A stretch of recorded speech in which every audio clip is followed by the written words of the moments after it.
My wife wasn't going to therapy. She was going to our marriage counselor's house to sleep with him. And when I confronted them both, she looked me dead in the eye and said the three words that destroyed everything I thought I knew about my life. Let me take you back to how this all started.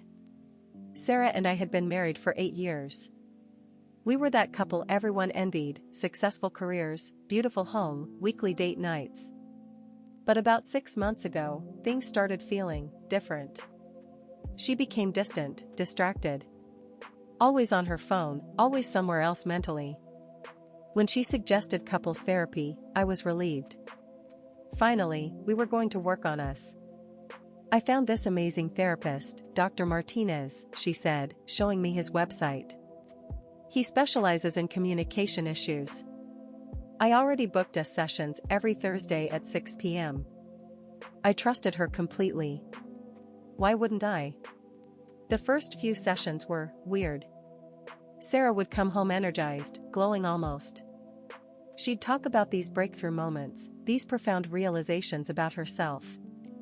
Meanwhile, I felt like we were moving backward. She seemed more distant than ever. How was therapy today? I'd ask every Thursday. Amazing. Dr. Martinez really gets me, you know? He sees things other people miss. The way she said his name started bothering me. Too familiar. Too intimate. Then came the small signs I should have caught earlier. She started dressing up for therapy. Full makeup, her best perfume, outfits I hadn't seen her wear for our actual dates. When I mentioned it, she laughed it off. I want to feel confident when I'm working on myself. She'd stay out later after sessions too. Dr. Martinez and I had a breakthrough, so we went a little over time.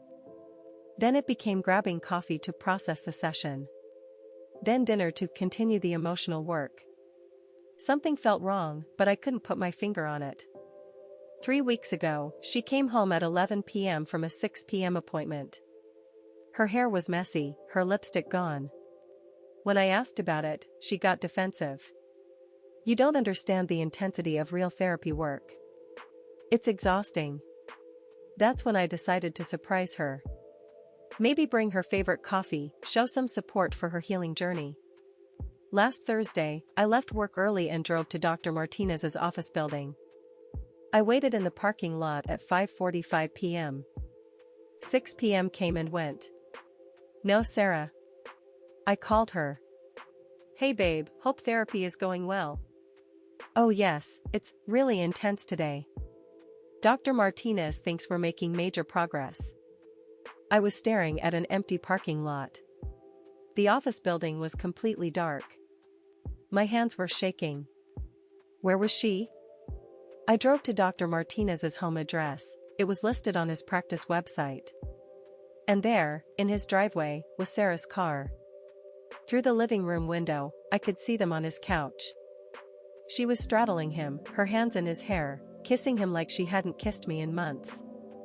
I sat in my car for 20 minutes, watching my wife have an affair with our therapist. The man who was supposed to help save our marriage was destroying it. I could have confronted them then. But something told me to wait, to see how far this lie went. When Sarah came home at 10:30 p.m., I was waiting. How was therapy? Incredible. We had such a breakthrough about trust and communication. The irony was suffocating. That's wonderful. What specific techniques is Dr. Martinez teaching you? She launched into this elaborate story about cognitive behavioral therapy and emotional processing. She'd clearly researched it. This wasn't a spontaneous affair, this was calculated, planned, rehearsed. For the next week, I played along. Every Thursday, she'd leave for therapy and I'd feel sick knowing where she was really going. I hired a private investigator to document everything. The photos were worse than I imagined. They weren't just sleeping together. They were going on dates, holding hands in restaurants, acting like a couple. She was living a completely double life. But then I discovered something that changed everything. The private investigator handed me a folder that made my blood run cold. Your wife isn't Dr. Martinez's only patient having an affair with him, he said. There are at least 4 other women. All married. All convinced they're in love with their therapist. This wasn't just about my marriage. This man was systematically seducing vulnerable women who came to him for help. Sarah wasn't special. She wasn't his soulmate. She was just another victim in his sick game. I felt rage like I'd never experienced before. I had a choice. Confront Sarah quietly, get a divorce, and move on. Or expose this predator and save other marriages from being destroyed. I chose justice. I contacted the other husbands. Turns out, 2 of them had been suspicious but didn't know what to do.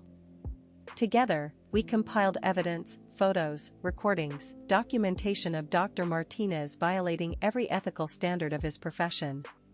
Then I planned the confrontation of a lifetime. Last Thursday, instead of staying home, I showed up at Dr. Martinez's house with the other 2 husbands. We knocked on his door at 7 p.m., right in the middle of his session with Sarah. When he opened the door, his face went white. Sarah appeared behind him in his bathrobe, and I'll never forget the look of panic in her eyes. "Hi honey," I said calmly. "How's therapy going?" That's when she looked me dead in the eye and said those 3 words I mentioned, "I love him." Not "I'm sorry." Not "I can explain." She doubled down, even caught red-handed. "Sarah," I said, "meet Jennifer and Amanda." I gestured to the other wives who'd been manipulated by the same man.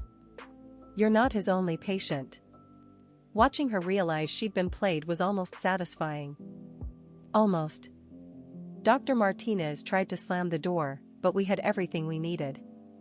The state licensing board stripped his credentials within 2 weeks. His practice was shut down.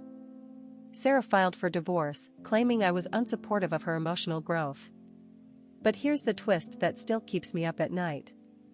When I was packing up Sarah's belongings, I found a journal hidden in her closet. The entries went back 2 years, long before she ever mentioned therapy.